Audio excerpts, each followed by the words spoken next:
so much, Gabi, for taking time out and giving your special, precious time to us and for my audience.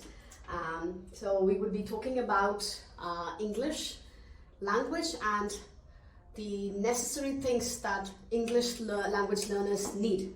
So my first question to you would be, what advice do you have for non-native English speakers to enhance their English speaking skills or their fluency? Well, first of all, thank you, Akanksha, for inviting me to discuss about English. Yeah, thank you. It's definitely one of my favorite topics. I think to improve one's speaking, I think everything has to be about motivation. Because Definitely. if you are living in a country, in your own country, and then they don't speak English, so your first language is not English, so therefore you need to find a group of people who you will be able to have a chat. Have a conversation, communicate, socialize, yes, communicate. Even if you have little English, it's okay, because you can still try to understand each other. So that's fine. So then you can build your confidence. Yeah, absolutely. And then be able to, with time, to feel comfortable and then communicate and then improve your speaking abilities. But I think for non-native speakers then living in their own country, I think it's all about motivation. Yes. And their willingness to learn the language. Yes, the willingness to learn and to learn about other people too. True. Because you have to communicate with someone else. Right. Okay, so my second question to you is, what strategies do you recommend for expanding one's vocabulary effectively and efficiently? So how to improve ourselves on vocabulary part? So I think that regarding vocabulary is about being curious about the language. Okay. So then once again, it's about motivation. So what's going to help you? I think reading is going to help. Right. And use the dictionary, of course, or your cell phone. Okay. But at the beginning, I can understand that you can translate, which is okay. But with time, once you become more confident, if you translate, it's really going to mess up your English skills when you're speaking, because you're translating. It's really difficult to do it. And of course, English language grammar rules are quite different from other languages. Yes, absolutely. Yes. So if you are thinking in your own language, then you translate to English, then you translate to your language again. Wow, your brain is tired. Yes, absolutely. So you're so tired.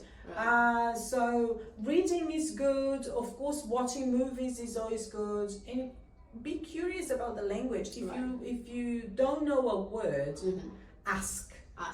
Ask people, can you explain better? What do you mean? That's good too. Go to the dictionary. You can even have a mini dictionary yourself. And more importantly, I think, is once you learn the word, try to use it.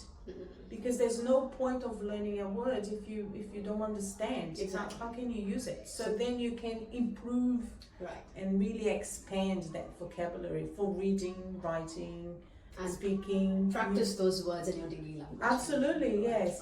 So practice is the key. Okay. The third question to you, Gabi, is accent important? For example, is speaking in British accent or American accent, how important is it? Because there are a lot of people from India or from other countries whose second language is English, but they try to imitate other people speaking English. So, I mean, how important is it? The accent. I don't think the accent is really important. I don't think you have to speak with a British accent or you have to speak with an American accent. From personal opinion, so I've learned British English. So when I speak, you could say, "Oh, I can see that your accent is a little bit British." But this is the way I learned to speak. But I am from Brazil, so I have my own personality, the way I speak, and the words I use. So I think it's about speaking clearly. Yes. So it's not about accent. It's about what we would say enunciation. How do you pronounce and you say the words? Right. And about stress. So when you say a word, you say interesting or interesting, or yeah. So it depends. Right. Photographer or photo. Photos, so you yes. really need to know where the stress is. Exactly. So then, for the person listening, it becomes clearly. Clear. You have to remember also that native English speakers come from different countries. Exactly. So it's not only the American or the British accents that are good. Right. So we are here in New Zealand, so what would you say about the Kiwi accent? Is that a bad accent? No, not at all. What about the Australian? Right. What about the Scottish Yes, and the yes. Irish? Yes. And what I tell my students is that they always speak English, and sometimes, even though it's the same language, they don't understand each other. Exactly. So there you go. See, exactly. Right. So there you go. I don't think it's the accent. The accent has to do with your identity, with who you are, which I think is really important. Exactly. But as long as you are clear, I think, and not rude. Not true. Just Speaking clear and not rude. Yeah, is so the key. choose your words and be clear. And of course, if you don't understand, ask.